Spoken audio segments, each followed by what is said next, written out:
Tell us who you are and the title of the book. My name is Porcia Mann, and I am the author of A Healer's Journey to Healing. I'm an author in these streets. A real live author. A real author. So why choose the title, Healer's Journey to Healing? I went back and forth about the title too because I didn't want people to come at me like, she ain't no healer, but like, I am a vessel.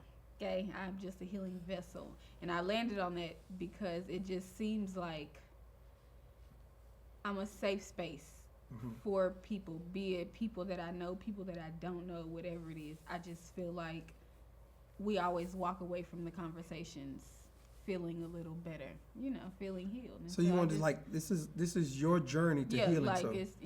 Because people who are, and I don't even want to say healed because I feel like you're never really healed. I feel like it's a work in progress. It's a work in progress all the time. Yeah. Why write this book now? Why not write this book in 25, 30? Why write the book now? Cause I ain't know no better in my Actually, I did start writing the book late 20s. Okay, just so people will know how old you are. Tell them how. She is 36. Black don't crack. 36. Don't let it get to her head. Right. She's 36. I'm 36, but I didn't even have the same thought process in my 20s as in my 30s. Really? So I actually started journaling in my 20s, and it eventually morphed into, I should make this into a book because I would post certain stuff. I've always been very transparent about my journey, about who I am, about what I'm going through, like just period, be it on social media or whatever. So I just thought it was important to stick to that. Because I could definitely see the difference in some of your posts from your 20s to your 30s. Like my 20s post, I might have been sticking 2 middle fingers up at the camera. I'd be like, what is she doing? Tia would call me and be like, bro, you need to take that down. It's not what? a good look. It went from ratchet posts to pastoral posts. Right now I'm all extra deep and philosophical. But that's the growth. That's even reading the book, you'll be able to tell, you'll see the growth from each journal entry in each chapter. Yeah, because it would be this ratchet club girl to Miles Monroe quotes. Iyanla Van I go Zandt. from Cardi to Iyanla. Yes. That's just, it's still a little bit in me though. I'm just like a little more classy. You're a P-Money. ratchet save, Yep, classy ratchet. What or who inspired you to write this book? What was the inspiration? If I had to choose, I would for sure say the girls, Madison, Kennedy, and Riley, just because I just want them to kind of be proud of me. And I wanted them to know my backstory. I wanted them to know the story of me and their fathers. I wanted them to know the story of me. Like, I have 2 sides of the family, and I rarely ever talk to the girls, like, about any of that stuff. It just kind of like, they just recently were like, wait, so you, Nanny Deshaun, Pawpaw, and they were kind of like, wait, break that down for us. And so with the book, I'm like, I feel like it's a reference. So my true inspiration behind it was really the girls. Because I could definitely say as a father, reading some of it was like, and I took it. What you mean? I want to know what. Well, I'll get into it. What I say, the inspiration for it, and I do see that for me, it felt like leaving a legacy and a blueprint for your girls to say, these are some of the mistakes I made. Don't go down this road. I'm going to show you your journey is your journey. Let me help you with the journey. Yeah. But even if you go down this road, I just want you to know. These are These are just what you're going to have to face. Yeah. And what's unique about this book? I know you wanting to give it to the girls for that, but what's unique? But that was reason number one, inspiration number one. I was also inspired by women. You know me, I am pro-woman. I love. This is little Miss Pro-Black right here. I will. When it comes to women, I will defend women to the end of the earth. But a lot of women started to reach out to me, and they were like, hey, I don't know if you know it or not, but your transparency is helping me.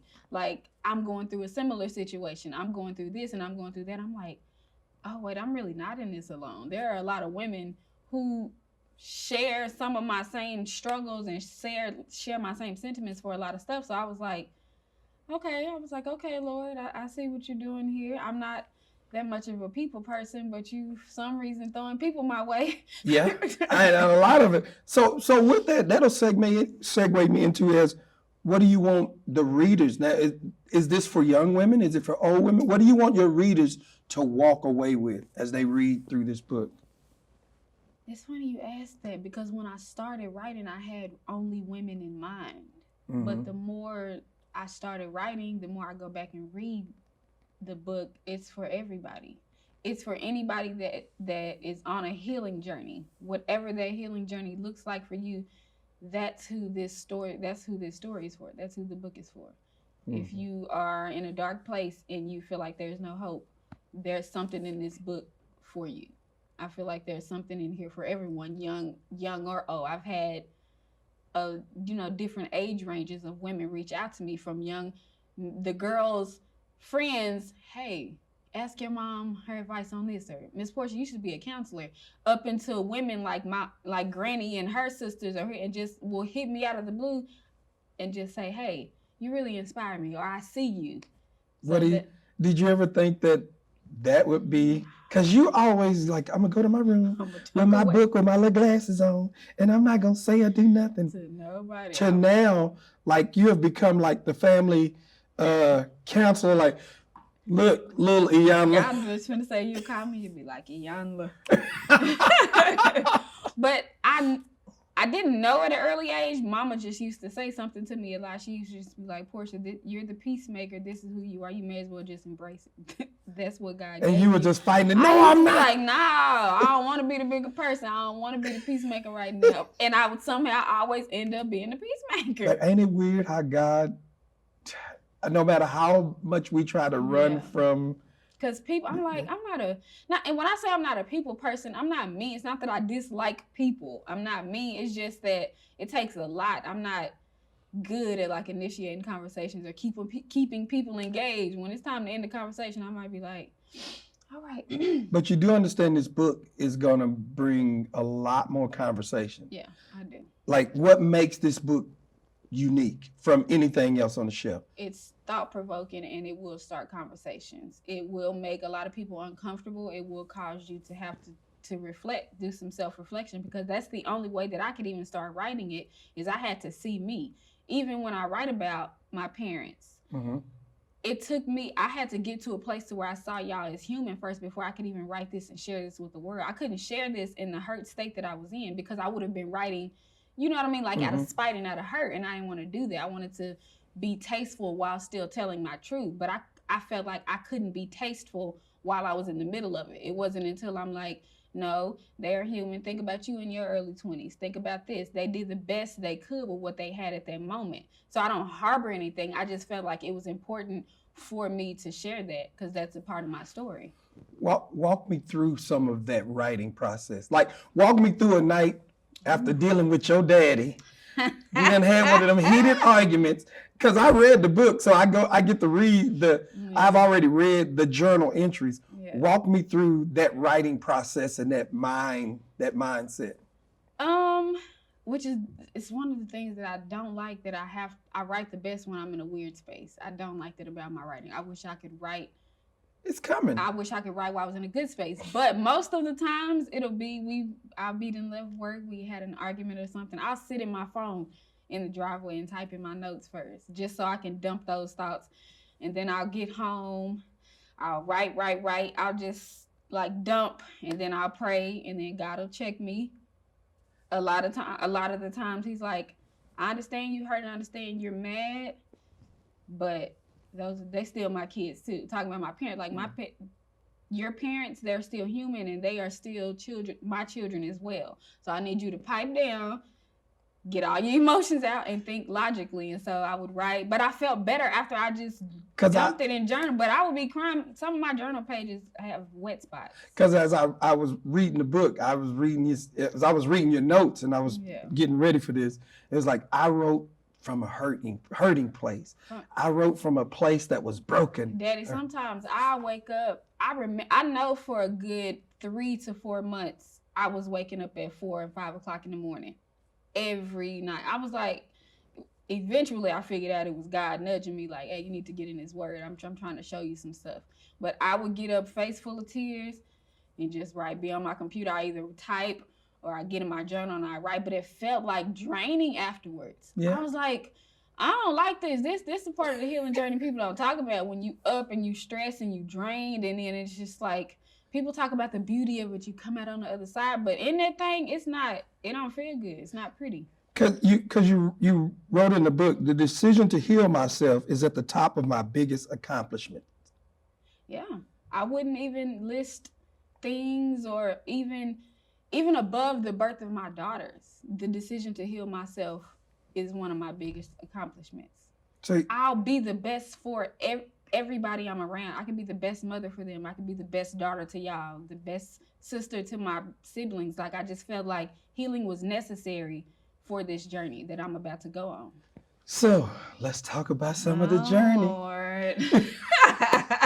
The journey. Let's talk about some of the journey. So we have, I don't know if you in the book, you clearly put names out there. Yeah, I put name in the book. I start as far back to when I was living with my mama in Houston and Waller. Actually, no, I start all the way back to Itasca. I start from when I was a kid. Getting the hair pressed and getting my hair. All 5 of us lived in a little house in Itasca, Texas, with my granny, and she kept all of us for a little while. Shout out to baby sister. Shout out to Aunt Granny. While my mama, shout out to my mama, and Aunt Princess. My mama was going to Prairie View, so we all stayed with my granny. I have 2 grandmothers.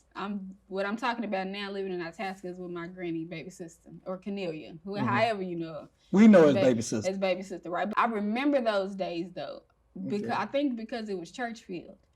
I mean, from morning to night, we were at everybody's churches. Not only did we go to every church service, my granny played for random people's funerals. She took me to the nursing home to play the piano. I remember you said y'all be sitting there at the nursing home. But I like the nursing home. That's where she was like, Portia, you've been in love with, she said, you've been in love with old people since she was a little girl. But I guess that's where my respect for the elderly came. But that's where I thought you would marry somebody old.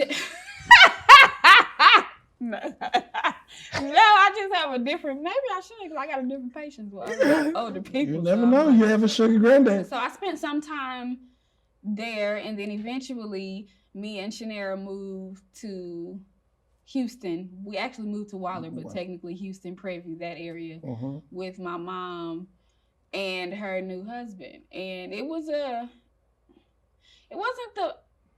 I don't want to take digs, and this is in no way, me and my mama, we've talked about this. We have gone toe to toe about this, because I told her even before the book came out that I was going to be talking about the just my experience with her and her situation. But I was scared because I didn't know. I was like, am I telling her story? Because I don't know if she's ever shared her story. That. But how do I share my story? And that's why I was saying, because it's a lot of people's story tied to your story, and then you got to tread lightly in telling your story. Because in reading some of it, I was like, somebody's not gonna be happy with this. Yeah, no, me and my mom have had some heated conversations. We briefly talked about it, and her husband, she was in an abusive situation for a long time, and I remember a lot of that. I remember first being happy because I thought, 2-parent home, got to be happy. We moved to a new city. We got a new family because they had a big family. And then I just started to see stuff. He was really militant. Like, he was a musician. So he made it his business to teach me and Shanera how to sing. Okay. Joe Jackson style, though. Like, we would be in front of a piano. Play it right. Like, nigga, I cannot sing. Yeah. If God didn't give me that ability, what make you think you're gonna beat me into singing? Now I definitely don't want to sing. So that kind of changed you from even wanting to do it now. I feel like my fear of the stage came from, so not only were we singing, my mom, she ain't played. Me and Nara knew all the books of the Bible. Every scripture in the Bible we could quote. We would go on stage at churches and go, and everybody would look for us. Just so the people know, Shanera, Shanera is my sister on my mom's side. Your biological mom. Yep. Yep. So and Tam is your bonus mom, as you refer right. to her in the. But yeah, we would say the scriptures in front of people, and I just remember hating being on the stage. So that's why to this day you don't. Everybody would just kind of be looking at you, and they would just, I guess, know it says the little girls, they was quoting the scriptures and doing the books of the Bible. And so that's just to speak to little kids. You never know something that can shape the future of a kid. Something so small as you saying, you're going to do this or else shapes the future of. And I was like, yeah, this, I don't think the stage is for me. But there were a lot of instances, and I talk about a few of the instances in the book to where, I had to take my mom. I remember my mom sitting on the side of the bed with blood dripping out her lip. And I had to take her tissue, and I felt helpless. I do remember that. I remember it. I felt helpless. Mm-hmm. We were young. And I was like, what are we going to do? But he would always leave after these, you know what I mean? But my mama also would fight back, though. Oh, your mama could fight. Like, I don't know how he wound up getting her. Sometimes. She could fight. I think it was a mental thing. Yeah. I think it was a mental thing. And my mama is, she's a strong sister. She's a strong sister. Absolutely. And even her, I have to think back because and I'm not talking about physically strong. I'm talking about even mentally strong. Yeah, I have to think back, even in that situation. My mama was doing the best that she could. She had us in church. She had, you know what I mean? She made sure that me and Shannara were confident. We knew who we were at a young age. I've always known, and I attribute that to my mom. She didn't play that. Mm-hmm. Like, you're going to get up every day, you're going to make your bed, you're going to do this, y'all affirmations, and we're going to do our little daily scriptures, and y'all read, and then y'all going to come in here and worship with me. So it's not a dig at her. It's just that's a part of your journey, of my journey that was very uncomfortable for me. And it made me, when I would come visit y'all, it's like, I kind of want to move. I don't want to, but then I was going to be leaving Nara because it was only me, Nara, and my mom and her new husband. So if I left, Nara was by herself. It wasn't like I was leaving her by herself. She was going to be mistreated, but I was looking at it like, she's going to be in a situation that you deem unhappy, kind of. Right, yeah. Right. So we fast forward to and there's a lot more, so you got to read the book. I'm just kind of trying to hit a little bit of everything. So we go through that journey. If your mom and him break up. Yeah. So you come and you live with us. Yeah. That part of the journey begins. I think you're probably about 10, I was 11? 10 or 11. Yeah. I remember being 10 or 11. I remember it feeling like the most stressful week or two just trying to convince my mama. Oh, yeah. I remember we were at Aunt Vanessa's house. I remember sitting on the phone talking to you, and then I'd trade the phone, and my mom would talk for a while, then I would talk, and I was like, Mom, just let me do it. Yeah. It just felt like a more stable environment at the time. Right. Not even just speaking from a financial sense, because y'all wasn't the dude in Timberland at that time, but the vibe to me, it felt different from living with. And then I know you say you want to dress. It was even hard for you putting in bonus. Yes, writing the book, I was like, because I don't call Mama bonus mama. This is it's just Mama. But it was hard for me to even type or write bonus mom because it just didn't feel natural. I don't call her bonus mom. Okay. But that's to separate so that people could follow the story and go along with it, I say bonus mom. And that goes back to even an impactful moment, because you don't believe in step and all of this. Briefly tell the story about you telling Mama not to introduce you. Where were we at church? I think we came from church. We were coming from church, and she just introduced me. It's my she was introducing it's my stepdaughter, and it sat with me for a minute, and I was just like, I don't want to be there. I just want to be regular. I just want to fit in with everybody else, and I did ask her to not introduce me in that way. I just want to be introduced as your daughter. And I think that kind of put a stamp of bond on you. And once again, like I say, you never know what kids hear and see. I think that put a stamp and a bond on y'all relationship. It was like, good, if she's comfortable with being my daughter, I'm comfortable with her being my daughter. And I think about that, I very well could have taken that moment and harbored that and just went on. But I'm like, no, we can just talk about it. We can talk about this. I can express how I feel because the bond was already there. And I just think back to we were all trying to figure it out. Like, this was new for everybody. Okay. Just the situation. Not new because she was there when I was born, but I'm a new teenager or preteen or whatever the case. Yes, because I think your mama was she was always trying to Well, I know what you do. I'm gonna go down there and pick your daughter. get your baby, get your daughter, and then we gonna come in, and then you gonna be my man. That's a whole nother story. I mean, take notes, ladies. At this point, take notes. That's all I'm saying. That's all I'm saying. Because Ted would come and get you, spend time with you, and for me at the time, it was just me and you, and we came as a package deal. Right. And so for me, it had to be, if you can't handle my child, goodbye. Right. And so Mama kind of eased her way in there through my child. I was like, she did right though. She laid the foundation for what became a healthy relationship. yeah, because you was like on that hip, just I riding. would be telling David, because David would hit me with that ain't your mom anyway. She was my mama before she was yours. So pipe down, bro. Okay, so we fast forward a little more let's go to the teenage years.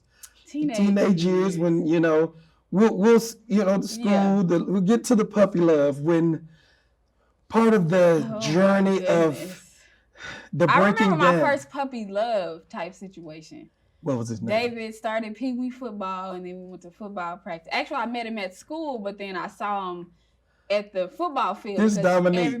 Dominique. Hey, Dominique. Hi, Dominique. Sorry. Right. I remember him. I remember liking him. He was the first person I met when I moved to schools with y'all, and I met him. I saw him, and I seen him again at the football field. All I was thinking was, I hope my daddy do not see him, ask no questions, don't even come talk to me, bro, while my daddy around. And I'll be God dog. I was just looking at him like, because here's the thing, my dad was just like, you just want them draws right. No, let me set the story up for you.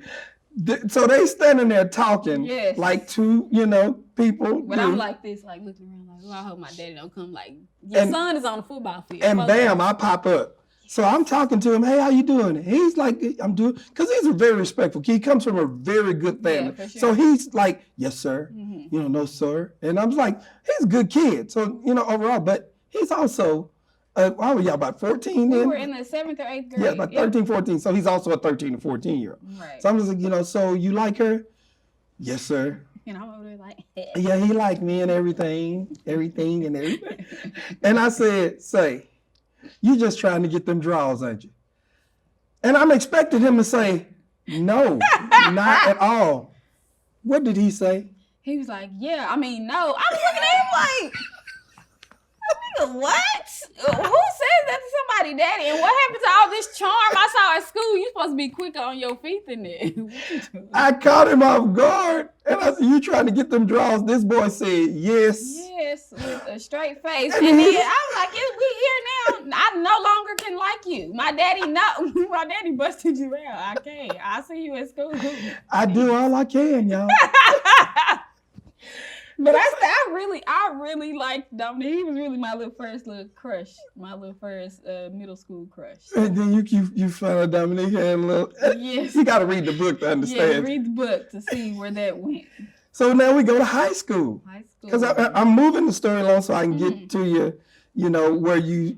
where the hurt starts. Yeah. Because that was just like the puppy butterflies. I'm like, oh, okay, I can like somebody. And I had already been told I can't date until I'm 16. Right. So in my mind, it was like, what's the point of liking somebody and all of that right now? I'm not about to do that. And that works in my house because I believe that was, that's a mature age for somebody. I agree. Yeah, I agree. So take us to high school. High school for me, my freshman year was different. I was in my shell, introvert. I had a handful of friends. By this time, Dominique's cousins had become my best friends. They're still my best friends to this day. Jazz, Sam, what up? They're still my best friends. Stacy, all of the whole crew. Sarah, I don't want to start naming it. Yeah, you're going to miss everybody. Yeah. Right. So ninth grade, freshman year for me, we were all still at one Mansfield. This is before redlining happened. So we were all still in Mansfield. So my freshman year, it felt like, I don't know have you ever seen Save the Last Dance? There's a scene where Julia Stiles, the character, a white girl walks into a cafeteria full of black people. You got people beating on the table, people standing on the table. You see this click up. That's how it felt my freshman year. So I was like, Oh, Which this clique is about do I- to be exciting. I already knew. I was with Jazz and Samantha and all of them. I wasn't looking for no clique. It was just like a shock to me because I was like, oh, this looks like fun. And so that was my freshman year. And then eventually they split the schools. So the majority of my friends, teammates, all the black people stayed at one school. And then you had to go to the... I had to go with a handful of black people and to the white school. Now tell us when you meet your first like love. Your first real love. We fast forwarding your first Itasca love. Because mind you, your mama's from the country, so that country love is something. Country love different. So I met your mom in the country, so I was like, she done went down there and got bit by this country bug. Yeah, and my kids done got bit by the bug too. But well, I gotta talk about not even my country love. That wasn't really my first love. Okay. My first, like my high school sweetheart love was Sajade. Okay. But I met Sajade in 7th grade also. We just weren't as cool like that. We became cool over time, but we eventually ended up being best friends. He and I didn't start dating until the end of high school. Yeah, I actually saw him though, like he was a little player, and so I would just kind of stand back and listen. like, you have to know, Jade. He was just real smooth. Yeah, he was real smooth. Yes, sir. Smooth talking. Good home training. Mama raised two. You take him home to your parents. Your parents are gonna love him. Yeah, that's the type of dude Jay was. But them the kind of niggas you gotta watch out for. I love you, Jade. Right. I had a few crushes like in high school, but nothing ever really serious because. I don't know. I just felt like I like who I like when I like them. And it was that country love. Because I also met Wade when I was 16. Madison, my oldest daughter's father. I met him when I was 16. But we didn't date or nothing. I was like, okay, I'm 16. I can date. But wait, what do I do? Like, what does dating look like? So we just kind of like played the game with each other when I would go to town to visit mom and them, to visit my mom during the holidays. But me and Sajay were kind of like, we started giving each other different eyes and just kind of like, wait, I kind of like you. Because we were already spending time. I would go over there. He would come. You know, he was around all the time, but we were just friends. We were like best friends. I would tell him about my dudes. He would tell me about his girls and stuff. So, but eventually that morphed into a little relationship. Yeah, to like, we could be in a relationship, right? Like our families like each other. We share the same mutual friends. We could come over today, play. They could come over to ours, like, barbecue. It just made sense. And we genuinely like enjoyed each other. We were genuinely friends. So we ended up getting engaged. Well, before the engagement, I got to go back. Oh, yeah. So when I first started. Because you, see, it's something about being a father could tell, like when something that went down. Yeah. And as I'm reading the book, I'm like, I don't know how I knew. I don't either. Sajay was also my first. I didn't start having sex until I was 18 because part of me was scared that my daddy was just going to be able to look at me and tell. But the other part was I was just like, nobody going to pressure me. I'm going to do it when I want to do it. So I never really felt peer pressure in that way. But I mean, the minute we did it, I felt like, because I would see Granny, she'd be like, D, your hips getting wide. I'd be like, uh-oh. I've been having sex, my hips wide. And then how did you, I don't remember what you said to me. I just remember you taking him to talk to him. We went and got a pedicure. Yeah, and I sit and talk to him and say, man, y'all been having sex, haven't y'all? Because her, the way you, I don't know if the way you talked to him, the way you looked at him, it changed. Yeah, because you become more like possessive or kind of like territorial, like mushy. And then it was just like me and you was like, and I don't know if that's what, thinking back, it kind of started like, it started there because it was just like this thing of contention now is like, I know, you don't know nothing. Yeah. Yes, I do. And it was just because I got some penis. I feel like this. Yeah, you should lay off the penis. I got the thing and just lost my mind. And I said that to you. You did. You done got I used to hate. You used to say you got that, or you used to be like, that nigga must got gold on the tip of his dick. I used to be like, what does that even mean? Like, who say that? You used to just say, and they used to burn me up so bad. And so it's just because, like I say, we came as a package. Yeah. And so it was like protect, and it's always been that from the time you were born to like you going to a party. No, I got this baby. Yeah. I can't, and it wasn't like I'm not going anywhere, but it was just like life has changed since this baby came. You just switched up the things you participated in. And it just bled over into, and now that we're having this conversation, it bled over into that. Yeah. Into now as you're an adult, it's always like, he ain't good enough for you. He ain't good enough for you. Yes. And I think that created a little tension between us. I feel like it created tension, but I feel like I would never really be able to win in the situation. Because if nobody was ever going to be good, then... You could have brought Obama home. It wouldn't have mattered. But I did come to a point, though, to where I was like, if nobody's ever going to be good for him, I might as well like who I like. I got to be with the person. We just going to have to argue. The flip side of that is, when we like him, I'll give one in particular, Sajade. So when y'all broke up, I really liked him. Yeah. Do we have to break up with him? I was mad. I was immature though too then. So because now I don't care like about y'all. I mean, but do we have to break up with him? And back then, yes, I felt like you should, because what you doing? What we doing? Like, we broke up with him. But it was different because our families were already like this. Like his brother and my brother still to this day are cool. So it was hard. I didn't care though. Every once in a while, I talk to him on the phone and call and say, "Hey, Pop." At that moment, I did not care. I was like, "Why are y'all still talking to him and all of that?" But a lot of that too came from me being wrong in the situation, because Sajade and we got engaged. Mm-hmm. We were really young. I was 18. Right. 18, 19. I was 18 when we got engaged. I said yes because I'm like, he's my first. This is who I've been with. Like, it just made sense to me. This is who I should marry and spend the rest of my life with. I hadn't lived or experienced life. Looking back, I ain't missing nothing. I wasn't missing out on nothing, but that's where I was at the time. So I ended up cheating on him. I cheated on him a couple of times. I think in the book, though, you even addressed, like, because we were disappointed with the breakup and the engagement. Here you go. Because it was my fault. Like, it was to the point where he would just take it like a few times. Like, if he took it a few times, and then I remember at Mama's live experience recording, I had Sajade and the dude that I was talking to there at the same time. We ain't gonna say the other dude's name. D'Angelo. That's how unimportant he was. Sorry, dude, but that's just the reality of it. But I had them there at the same time, and Sajade stood in the parking lot that night. He was like, "You cannot keep hurting me. I'm not doing this no more." I remember Duke walked up. He was like, "Your niece is foul."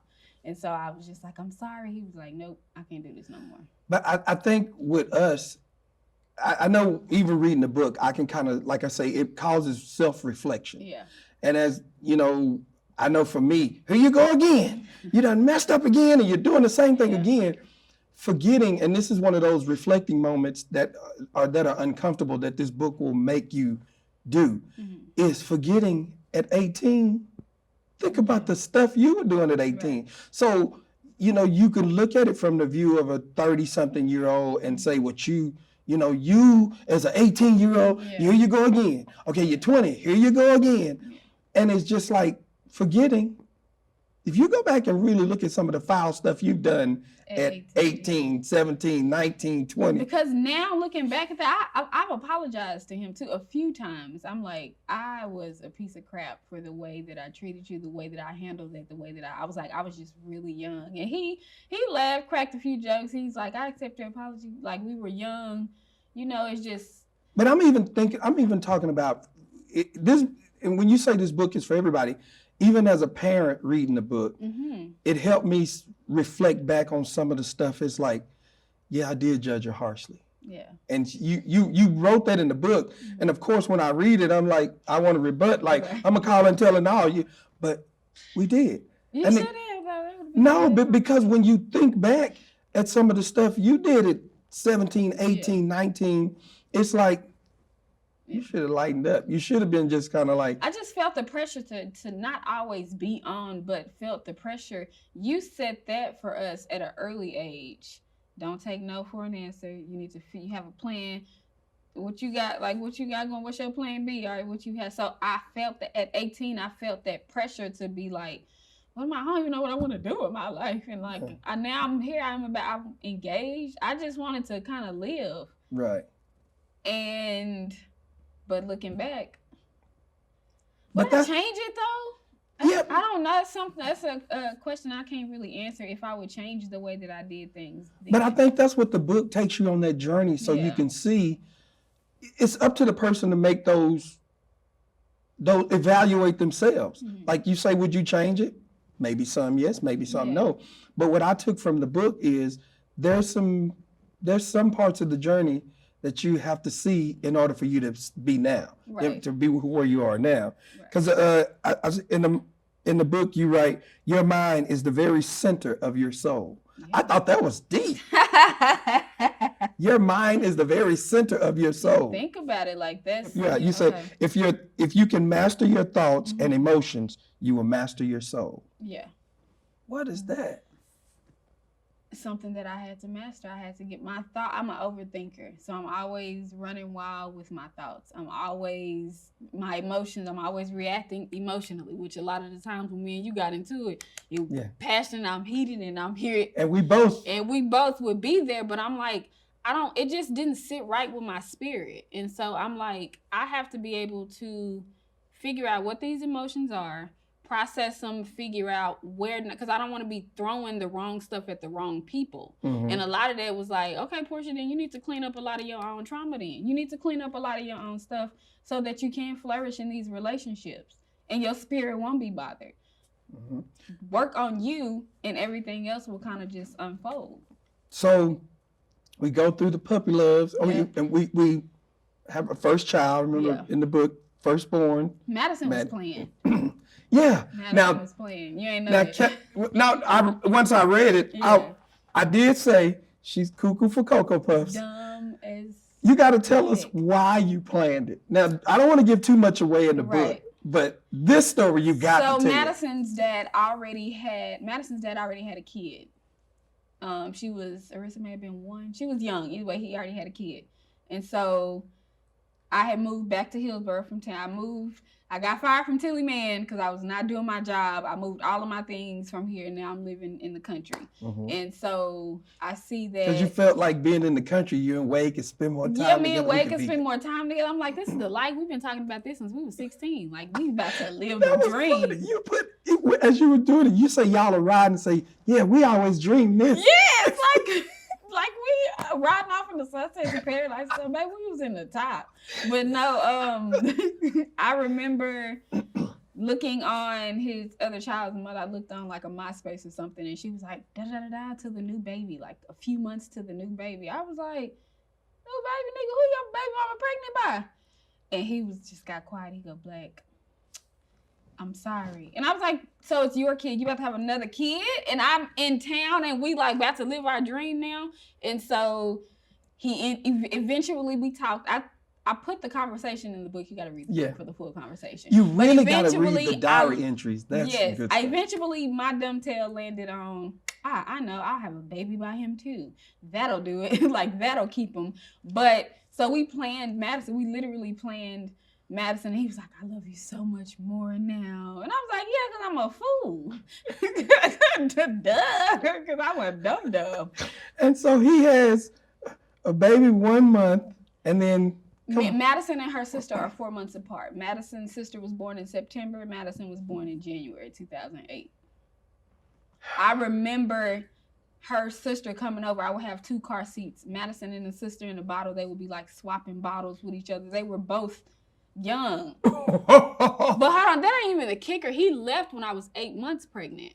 I was 8 months pregnant. I came to visit y'all for Christmas, and something just didn't feel right. So I called home because we were living with Shannara and her boyfriend. Nara was like, Portia, fast move all his stuff out of the room. So I called him, and I heard his other baby mama in the background. He was like, I don't want to be with you no more. I'm gonna make it work with Linda. This is where I am. So do you think this is the beginning of the hurt? And absolutely, because I spiraled. One of your favorite songs. Tell me one of your favorite songs. We used to Usher. Omarion, this icebox. Yeah. Daddy used to be like, you don't need to have no icebox to wear your heart. You need to work on your heart. I'd be like, man, I'm not trying to hear that. Was that kind of the beginning of? It was the heartbreak. I could have taken that as a lesson and like bettered my life, but I feel like And when I say spiraled, I feel like I spiraled because I had Madison. Mm-hmm. Mind you, he left when I was 8 months pregnant, but when Madison was born, he was at the hospital. He was there. He was very much involved. But And then, we were estranged. Yeah, kinda. I wasn't talking to y'all, but he and I were involved, and I ended up getting pregnant by him again. I read that. I got pregnant by I never Wade. knew that till I read the book last night. I got pregnant by Wade again. Madison was still young, though. She may have been like 3 or 4 months. She was still young. It was Just couldn't wait. Like, as soon as I went to the doctor and my 6 weeks was up, I was ready to pop that thing. I'm going to whip you now. I know. But read the book. I don't want to give all of that away, but it's some good stuff that, even as a dad, I read it was like... Yeah, no, for sure. That was a tough time. Because after that, I was done with Wade. I knew after that. Like, I became pregnant by him again, and... That was it? That was it. So you thought? So I thought. So tell me, and this is one of the toughest things for me to read in the book.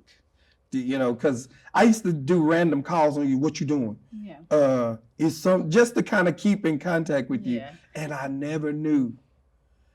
Take us to the audition. And you call it an audition, but it's really not an audition. I say an audition because that's what it felt like. It was almost just like on the scene on the Players Club, like turn You'll around. make me cry if you talk about this too much. So okay, just I know. skip over it. No, I don't want to skip over it, but I eventually, what led me to the strip club was I was waiting tables at first, and then I was waiting tables. It just wasn't enough to take care of Madison. And I was pregnant with Kennedy at the time. I was like, Portia, what are you doing?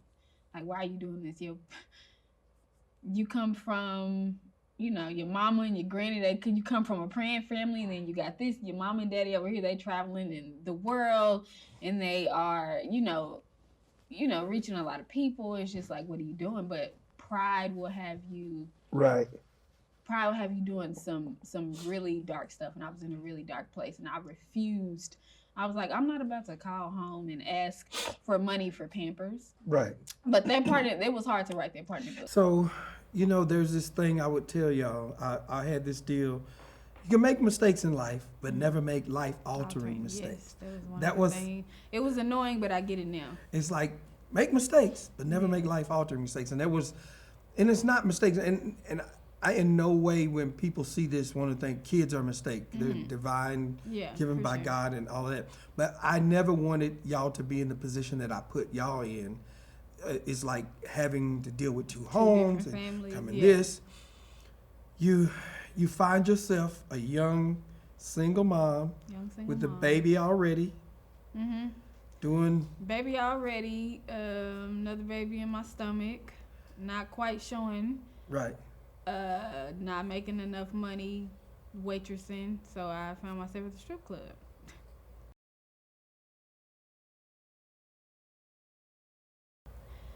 So you went to the strip club just to see? No, I went there with it in mind of what I was gonna do. Because actually somebody was living with me at the time. This girl, she was living with me at the time, and we both were just like, girl, whatever she was doing wasn't enough, and whatever I was doing wasn't enough. And we knew about this place in Waco. And so we went through, we was like, we just gonna go try it out. And I went, and the dude was just kind of like, all right, turn around, let me see.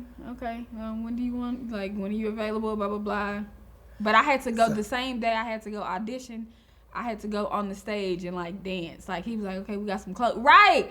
And so it was other girls walking around. It was like, here, you can put this on and you can put this on. So I went up there, and it was the most degrading thing I've ever done. And that was one of the most difficult things for me to read in the book. Because it's just like... I know, I didn't tell you about that for a long time. I know, because I'm thinking because, my baby, I'm looking at the little dark girl with the little hair this long and bow legs. And it's like, my baby is up there doing that when, and as the fixer... And this is something that you and I had to work out. Me as the fixer is like, come home, I can fix it. Mm-hmm.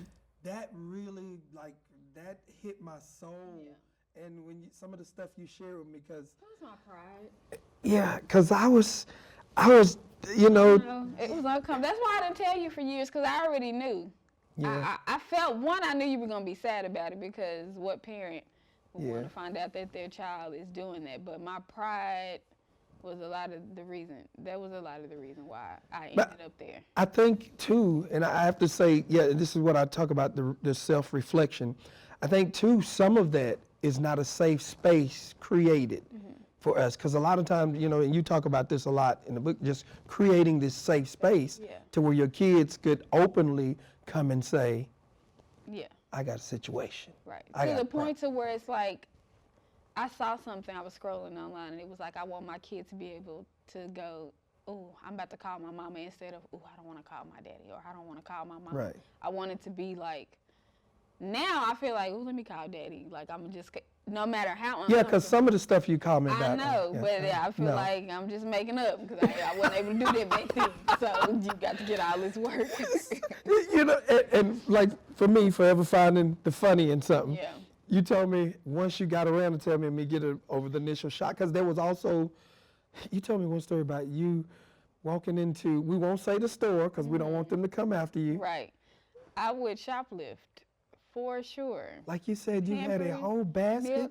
You know, like the big plastic tub bins, I would fill it up with Pampers, diapers, onesies, milk, food, whatever. Allegedly. I would allegedly fill this bin up, and then I would allegedly push it out of the garden center where there were no metal detectors or nothing. Allegedly. And then, you know, I was just surviving. Now, so you at the club doing your thing, and I asked you the dumbest question one day, because, I mean, we joke about it now. I know what you about to say. I already know you about to go. Go ahead.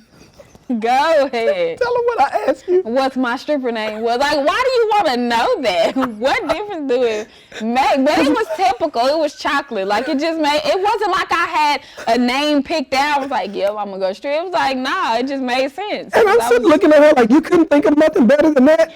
At least go out with something like Chocolate Thunder, Chocolate Lightning, do this on the chocolate. At the strip club. I didn't need to be. It was just, I know. I said, if you gonna represent better than that. At the strip club and all. That is so stupid. But I'm telling you, this book for me, even going through that, I think young and old. Because, you know, you say you originally wrote it for ladies, and I was looking, well, this would be good for younger ladies. But then after I started reading, it's like, there's somebody that's still in their 25, 30 that can read this and see you now and be like, you know what? If she can overcome, I can too. Yeah, and that's the goal. It's just like, I'm just a regular, I'm a regular person. So I want anybody who's reading it, whether it's somebody that's my daughter's age or my mom's aunt's age, like, it's something in there for everybody. One other funny thing, you at the club and you look up at the TV, and what do you see on TV?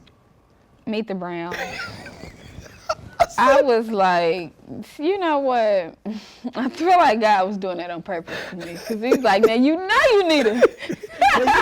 you need it. Hey, Chocolate, get over there. Mr. Brown. Yeah. We find ourselves at number 2 now. Baby number 2, the birth of Kennedy. That was the most painful birth. Really? The most painful experience. Painful as in physical pain or as in mental pain? Both, because her dad left when I was like 3 months pregnant, and I found out he was married, and it was just a lot it was a lot around Kennedy's birth. She was the smallest baby, but the most painful. So I have her. And now she's the most lively baby. Oh, she is my goodness, she is the life of the party for sure. You go through that journey with him, and now it's like, you know, I've already, like, she done it and had 2 babies. Had 2 babies, so I meet Riley's dad. Now I'm pregnant with baby number 3. And the thing that Mama would always say to me is, I'm always the last to know. Like, y'all were not the first to know about the first 2 pregnancies. Right. So, and I was actually in the delivery room. Yeah, when I had Madison. When I had Madison, I don't know why, but I was. In there cracking jokes. I write about that too in the book. Like, just the fact that you were in there cracking jokes while I'm pushing out the whole bowling ball.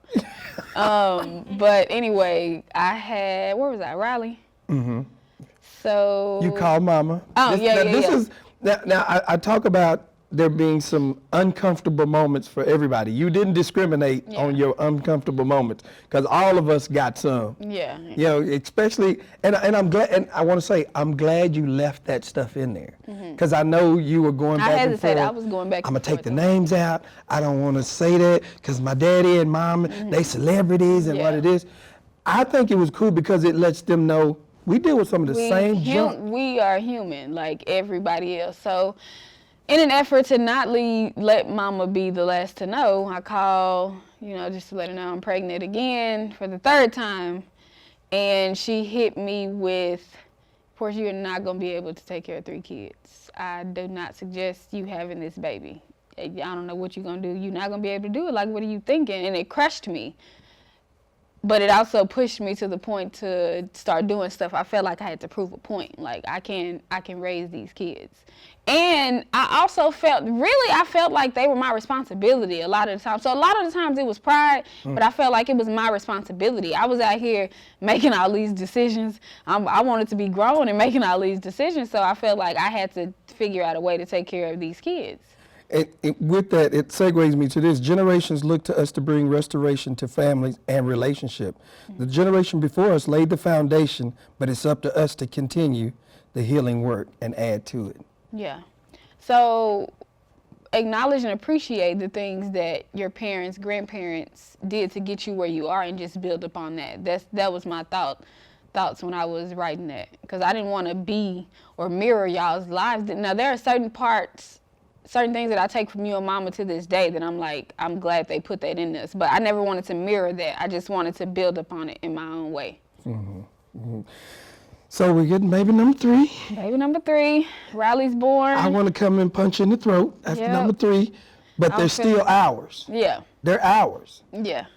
So when I had Riley, that was after Kennedy. I remember driving to y'all's, getting out the hospital, driving to y'all's house. Did you know that?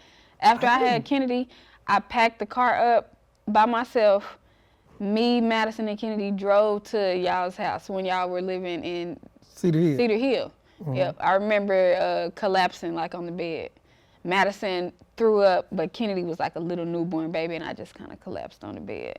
Why? I was just exhausted because I was released from the hospital. You know, when you released from the hospital, you have people to do that. I didn't. I loaded my little Cougar up, drove up here because I was going to come stay up here so that I could have some help with the babies, because the help was just kind of slim. Yes. But that was with Kennedy. So fast forward, I have 3 children. I moved from the country back to the city. I called and I was like, Dad, I need to come home. I can't do this no more. I need something. Otherwise, I'm going to just be down here having babies and making bad decisions. That's how I genuinely felt. And y'all, with open arms, it was just like, come back home. And we talked, we talked it out, we talked it through.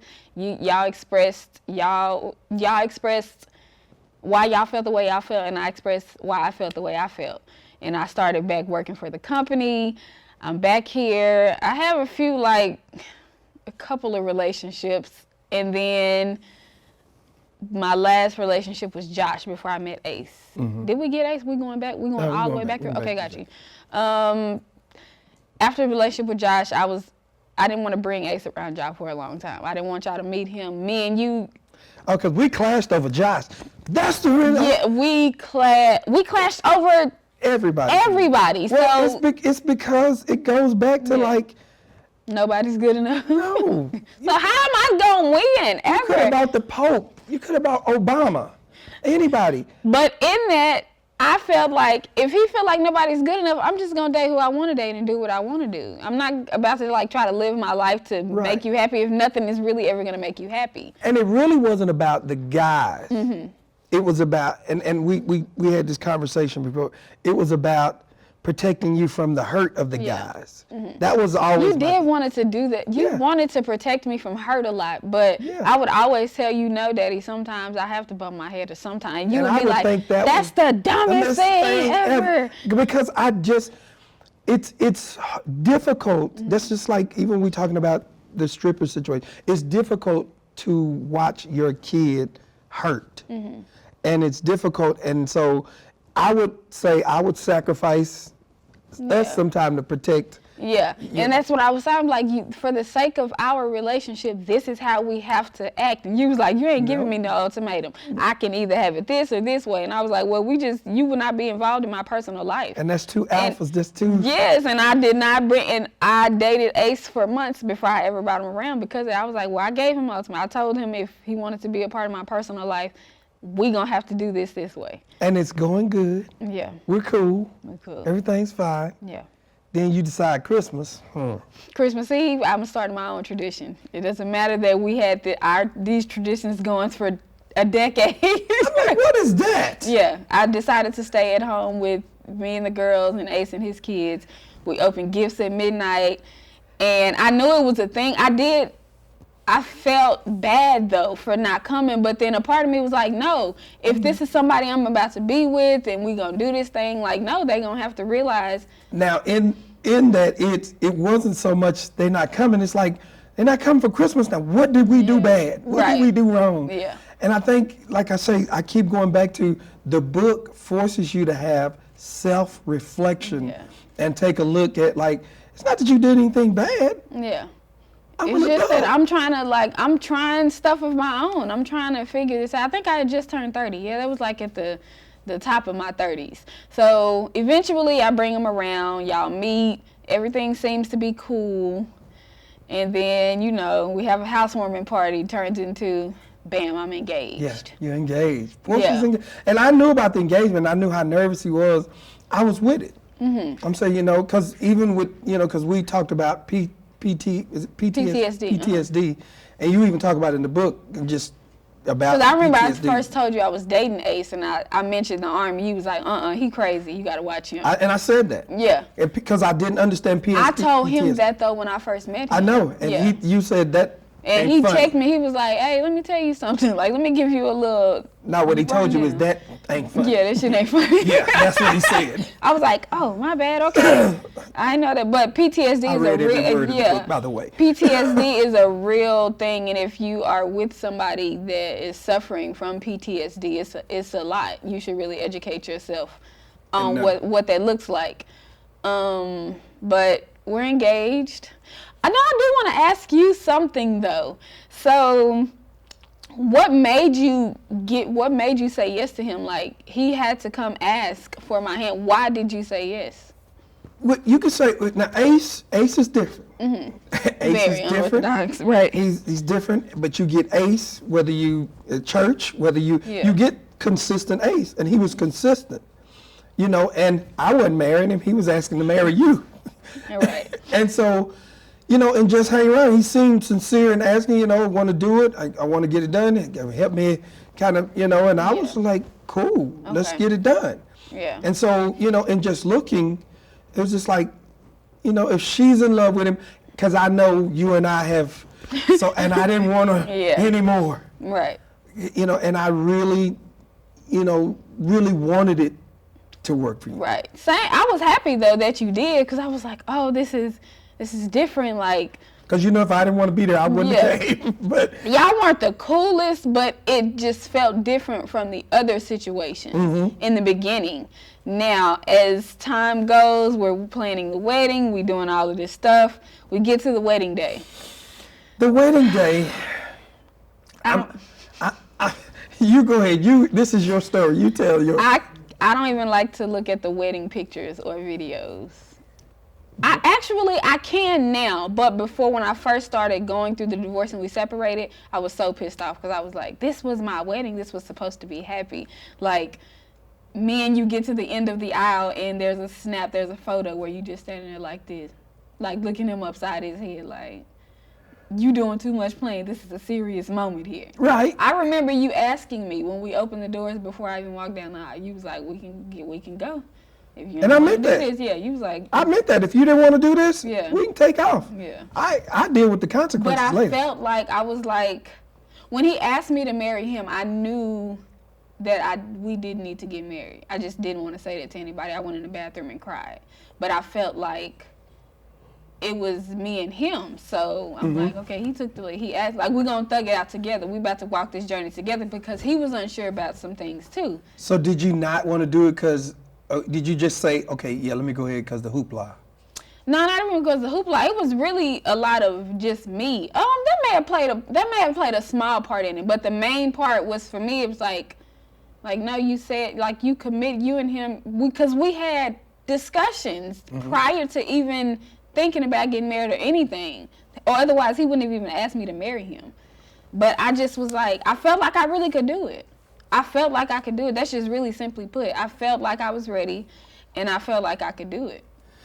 So without giving too much of the book away, you go your first year, you're settling into marriage. First year. But no, let's not skirt over the fact that because after the wedding, I spent my honeymoon in Vegas at the Stellar Awards because I had to go right to work. Well, that was right before we had to finish off. We had a big argument, right? Like, because Ace noticed the tension at the wedding. There was tension at the wedding. It was weird vibes at the wedding. Ace noticed that. We talked about that.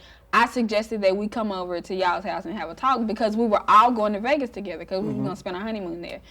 And so we get to the office, and we having a screaming match. I was like, who's supposed to be doing this right after getting married? This is supposed to be a happy moment.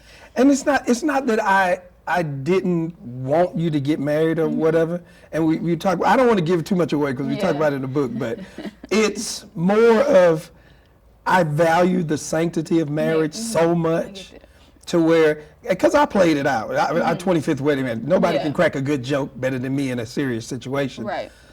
But I just didn't know, but I had no right to ruin the moment. Even it wasn't my moment to ruin. Yeah. And so at that point, I was like, Yeah, like he ain't taking this serious.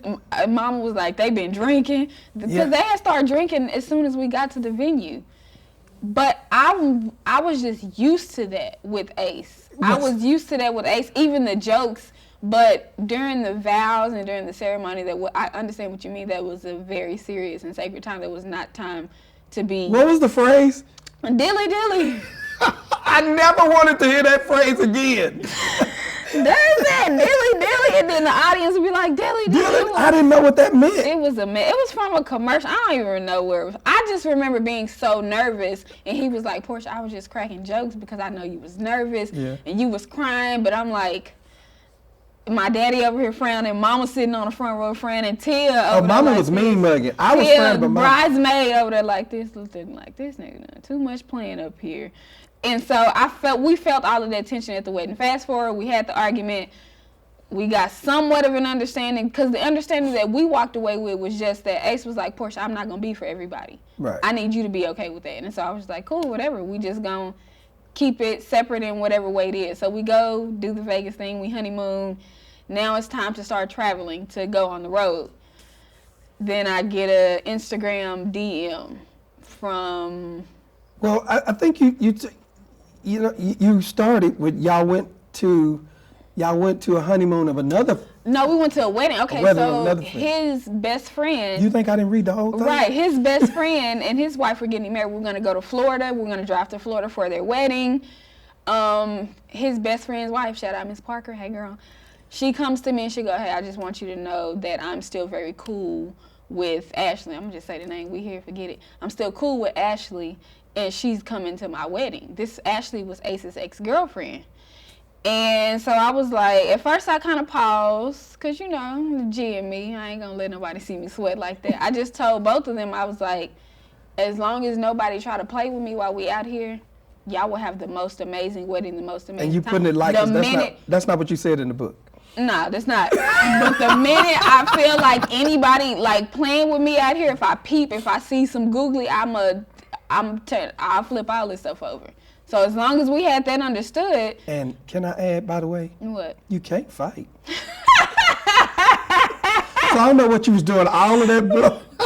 I was that serious about it to the point where I would have fought everybody at that place had they tried me. But so we drove to Florida. I ended up seeing the girlfriend. She kind of stayed away. She wasn't like being disrespectful or anything. She stayed away. And so I didn't think anything of it. I just told him, I trust you. I'm rocking with you.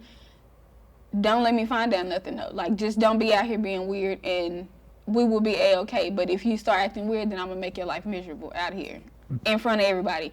So just ratchet. I know, but I meant that from the bottom of my heart, because y'all not about to be, because it was already weird. Right, and we were all staying in like a beach house together, and it was just weird. So I don't think that they connected then, but it was when we got back home sometime after that, and then me and him started going through stuff, and so they started back talking, and I didn't find that out until a week before our 1-year wedding anniversary. She sent me an Instagram message, and she was like, hey, you need to call me, and attached to that was some naked pictures of Ace standing in our mirror looking too stupid, just dumb, grinning and stuff. I'm like, you are like you cool, sending pictures and stuff. I was looking stupid. Yeah, looking stupid. I was so mad. You definitely wrote that part in a dark place. Yeah, I did. Because it was like, you're going to just... I did. I was firing everybody. I did. And but I wanted to keep that in there because I felt like that was... I know. That was just my real raw feelings at the moment because I couldn't believe it. It was like... I was all happy because it's like our 1 year. We were getting back, and it seemed like we were getting back in the groove, in a good space. That's what hurt the most for me, though, because I thought we were in a good space. Because I would check in. Hey, are you good? Like, you need anything? Like, am I satisfying you? What I would check in, and it just kind of blindsided me. Mm-hmm. So I found that they had been involved for like months. And so now it comes from hurt to another hurt, to another hurt. And I'm like, okay, this is a familiar feeling. Disappointment, hurt, all of that is becoming too familiar. This comes back to your favorite song. Icebox with my, not for real. I used to tell Portia, don't say that. I got an icebox. What I told him was, though, I didn't get married. I was like, you really caught me in a good time. You got the good Portia. I was like, you better ask my kids, daddies, I really dog you in these streets. I will really have you out here looking stupid in front of your friends. I will have you looking stupid. But who got married to do that? I didn't get married to do that. When I got married, I really meant forever. And I was just like, okay, I'm ready to be the wife and I'm ready to do all of that. Now it's like, I should have left. I should have left in year one. But I felt like I was giving up too quick. I was like, did you feel that, this is something I'll ask you. Did you feel the pressures of what you see at home with mom and daddy to live up to that? Yeah, because y'all are like the picture. Y'all are it. Y'all are the example, I feel like, for a lot of people. Not only just for me, but for a lot of people, y'all are the example. Y'all got married. Y'all worked together, y'all. So, and I was 30. So I was like, it's time. I just felt like it was time for me to settle down and to do that. But I should not have stayed after that because it didn't stop. So you stay 2 more years? I stay 2 more years.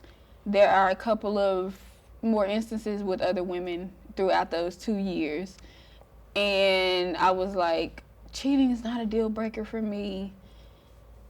And one day I was just like, lies. You're not going to cheat on me. Because I'm the most understanding person. You can come talk to me. You can say, hey, Portia, I'm not satisfied here. I'm be like, oh, okay, let me figure out how to fix that, or let me figure out how to make it work. I just felt like there was no need to cheat on me. Right. In the way that you did it. And I just felt like I looked stupid. You know what I'm saying? Like you gave somebody the opportunity to be able to go like, I'm missing, like with her husband. So we go through the first 2 years. Mm-hmm. We get through the 3rd year, because this is really when it started to get rocky for me and you in like the it did. 2.5 year 2.5. Yeah. Because now it's starting to weigh like. Yeah. I would already be, so I was already going through stuff at home. So before I even came to your house to work, even before I came to work, I was at 95 already. I was already full. And so I just didn't have the space for our stuff because I was dealing with that, with him, just trying to figure out, do I leave? Do I stay? Because I was still very hopeful. I didn't want to file for divorce. I didn't want to do any of that. I still wanted to make it work. I felt like I was giving up too soon. Even, I know. But I couldn't be the only one in the fight, though. There's a quote you put in there: happiness comes from within. We slip up sometimes. We get comfortable in the marriage, comfortable in the way the family dynamic has been, and we lose ourselves. Yeah, I was losing myself. Did you lose? How did you say? How did? When I say I was losing myself, I started putting up with stuff that I know I didn't really deserve. I started acting ways, saying stuff that it just wasn't me. And I was like, okay, Portia, what do you want? What do you want? Who are you? Like, what do you really, really want? Because I thought I wanted to be married. I thought I was ready to be married. I thought I could do this, but it had reached a point to where I was like, hey, you're not about to keep playing with me too many more times. And I'm still going to be this gracious, like, meek, like, I'm not about to do that. So what's the point? And it's not even about Ace and about me and them. What's the point when you say, I got to start healing. I got to start healing. I can't stay in this pain place. When I started being unkind to myself, I started talking to myself in a way that I just knew I wasn't kind to myself. Mm-hmm. And so I'm like, you have to heal some stuff. Not only that, I did have like a cycle and like a pattern that I wanted to break up, and that was only going to be possible with doing some like deep work. Yeah. I know you wrote in here, I have to be gentle with myself when I mess up. Because you have been that rough on yourself? Yeah, I was very, very, very rough on myself. You know, I mean, I feel like everybody, though, at some point. I feel like everybody, you're not kind to yourself. But for me, it was just important to start speaking life into myself. That's really simply put. So you go in and file for divorce. By this time, me and you done bumped heads like two rams. I got fired. We done bumped heads. We just said, we swore, okay, I ain't never got to talk to you again. You ain't never got to talk to me. Yeah, I meant it, though, when I said it, but I knew that's not really what I meant, because when I would lay down at night, it would keep me up. And even, we got it understood, but I think it's good for people to know, even like the day we had the blow up. Even my coming to you was, once again, she crying. Mm-hmm. You just wanted to fix. I got to fix her. She crying. She going to need a hug. Yeah. It's and like, no, give me a second. I was coming from a place of, Daddy, give me a minute. Because you followed me. That's what triggered me. I was like, give me a minute. Because when I say give me a minute, I want to be productive in our conversations. I want the conversations to go somewhere. I want to be destructive. No. But that's what I said. I was like, okay, you didn't give me a minute. Right. Here we go. Because I know I would just be saying stuff that I really would regret, and that, you know, I didn't want to be talking sideways at you like that. So I asked for a minute. You didn't give me a minute. And I did get disrespectful, though. I did get very disrespectful, but I was just going through stuff, man. I didn't know how to process what I was going through. Yeah, I think in me trying to fix it, and you was like, give me a second before you even start trying to fix it. No, I gotta fix it. And it was just like, no. Yeah. It was like no understanding, because you were like, wait, I'm like, no, I gotta go now, and you do it now. Which leads me to this. You wrote in here, going through a breakup in my early 20s is much different than being 35 going through a divorce. Yeah. It is. When I read that, I was like, ooh. Because early 20s, Portia, I would have been, men ain't nothing. They worthless. They dirty dog. I ain't never about to blah, blah, blah. I would be pointing the finger. But this caused me to go, okay, you were a little controlling in the marriage. You contributed this to the marriage. Like, it takes two people to make something work. And I just wanted to look at what I did wrong so that I wouldn't make the same mistake going forward. Into healing. Reading this book will give people tools to help get you through that. Yeah. Because there's also, the journey of healing looks different for everyone, but it's never impossible. Yeah, because it seems like it's impossible. Some days I will wake up, I can't even get out the bed. I don't want to talk to anybody. I don't want to see nobody. So it does seem impossible. But I think where people get it mixed up is thinking, like, you reach a certain point, like, I'm healed, like, that's it. No. Like, you about to face some more stuff down the road. So it's just a never-ending journey, but you got to be intentional about it. I gathered from it, it's never over.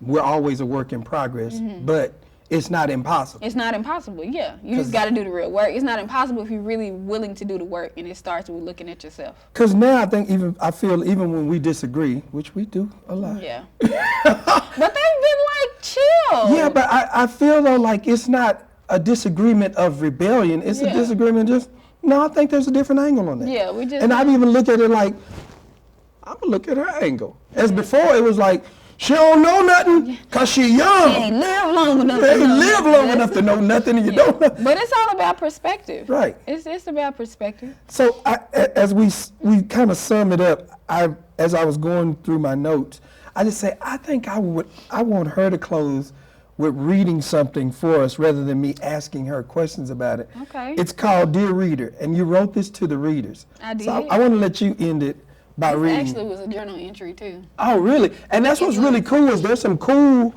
well, some of them are not so cool. Some of them were uncomfortable. There's some journal entries that were raw. Yeah. It was just like, I wanted to make sure the entries were raw from just like the original text of the and book. you would go in the book and you're reading along the story in the book, and then there'd be a random journal entry that comes out of nowhere, and it's just like August 22nd. I didn't want to be grammatically correct or none of that. If I said ain't, I meant ain't, and I and kept duh it in and there did, like and that. Yeah. I'm like, ooh, Right. August 22nd, 19. You know. Okay. Dear reader, to be living in an era where women can Dear reader, to be living in an era where women create and share art that will heal generations is such a dope feeling. I've always had a soft spot for women with rocky life journeys. Those are the women I would like to speak to. To the woman who has to dance to feed her child, you are special and you have a purpose. To the promiscuous girl who feels like your body is all you have to offer, you are worth more than gold, sis. To the woman who resorts to shoplifting because she can't afford diapers and her pride won't let her ask for help, your breakthrough is closer than you think. Don't fold. I was once all of these women. The day I started loving myself is the day I realized that I'm really a force to be reckoned with.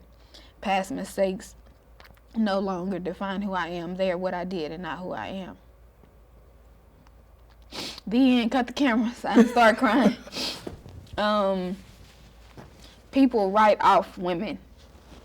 People write off people who, if it doesn't look like your path or your journey, I don't know why. I guess because I've had such a rocky journey that's why I have a soft spot for women, and that's originally who I wanted to speak to when I started writing this book. The people who society has written off, the people who family members have written off, those are the people that I would like to speak to. And even, I mean, I read it as a dad. Yeah. And I learned some stuff. It was like, I really appreciate you for reading it, though, for doing notes and homework. When you said that last night, it made me feel really special. And I just want to say thank you. I'm not going to be out here crying like that. I just want to say thank you for everything. You are special. Yes, sir. This book you needed to write this. Yeah. For people that have gone through that have felt like this is it. This is the end. Yeah. There's still to know hope. that there's hope. Yeah, it's always hope. This book is a book of hope. It's a book of inspiration. Yeah. It's a book that's, like I keep saying, it's a book of reflection. Yeah. It's a book that your daughters can look back on and look and say, this is part of my mama's legacy. Yeah. Now, I have some crumbs. If I get lost, I have some crumbs to get back. Right. And that was the goal. Wonderful job. Bravo, bravo, bravo. Porcia Mann. Give us the title name again. A Healer's Journey to Healing. Porcia Mann, the author, Porcia Mann. Thank you, Daddy. Great job. That was good. That was great. Great job.